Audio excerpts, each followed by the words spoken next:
I need some chunky epic fantasy slash sci-fi recs that aren't the usual ones. Plus also, let's talk about some of your favorite epics. Raymond E. Feist's Rift War Saga starts with Magician, and the spin-off series Daughter of the Empire that he wrote with Janny Wirtz is arguably even better. Crown of Stars series by Kate Elliott. Books of the Rixura by Martha Wells. Both are complete series. The Expanse. It's fantastic. The Dandelion Dynasty by Ken Liu sounds right up your alley. If you liked Memory, Sorrow, Thorn, then I'd check out the sequel series, Last Kind of Austenard.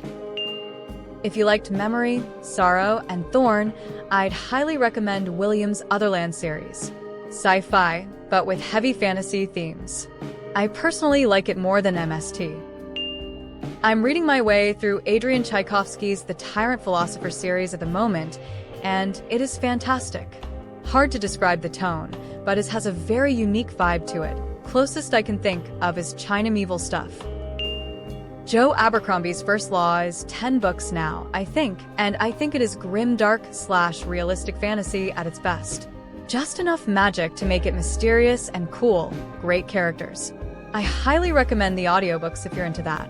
Pacey does an excellent job bringing the characters to life. You might enjoy the Between Earth and Sky series by Rebecca Roanhorse. It's epic fantasy set in the pre-Columbian Americas. The first book is Black Sun. The Broken Earth trilogy by N.K. Jemisin is a bit of a mixed sci-fi / fantasy, but her first two series are solidly fantasy, Inheritance trilogy and the Dreamblood duology. I couldn't get into her newest series, but really enjoyed all her other series. For sci-fi, Peter F. Hamilton's Commonwealth Saga is huge and expansive and satisfying. A bit pulpy, but a very fun read.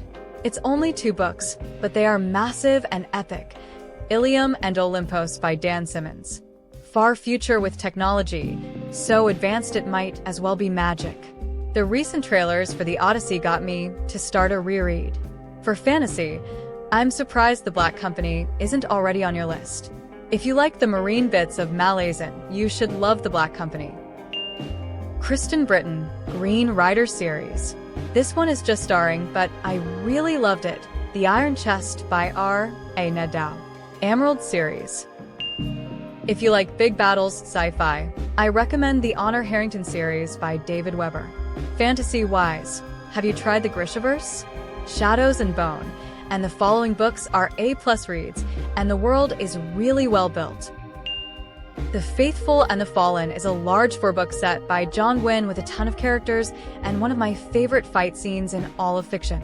There is also a follow-up to it called Of Blood and Bone that takes place about 100 years later. Some people dislike it as it moves slow, but I loved it. I'm really digging Tchaikovsky's Tyrant Philosopher series. It's his best work IMO. The Priory of the Orange Tree by Samantha Shannon. Book of the New Sun is chonky in the sense that you need to read it twice to fully comprehend it. I cannot recommend it enough. Have not seen it mentioned yet, so I will submit Fonda Lee's Greenbone Saga. Lynn Fluelling. The Tamir Triad I would consider a shorter trilogy BC. I don't think they're chunky books at all, but she also has the Night Runner series, which I think is 7-ish books. A Chorus of Dragons series by Jen Lyons. 5 chunky books. Finished and stuck the landing. The Cold Fire trilogy by C.S. Friedman is excellent. Heavy and dark. Lois McMaster Bujold. She writes sci-fi and fantasy, and is still going strong. Her Chalian books are nice and chunky, but I do have a soft spot for her Penric novella series, which is up to 16 books this year. Try the Hyperion Cantos by Dan Simmons. The Goblin Emperor by Catherine Addison. Then the follow-up trilogy, Speaker of the Dead. I've also enjoyed Witch King and Demon Queen by Martha Wells, but the series is not finished. For SF epics, there is Kim Stanley Robinson's Mars trilogy, starting with Red Mars. Someone already mentioned Hyperion by Dan Simmons. I'd be embarrassed to call myself a SFF seasoned reader if I hadn't read that series yet. The Keltiad by Patricia Kenneally Morrison. The Book of the New Sun by Gene Wolfe. I've never had more fun not having a clue what's going on.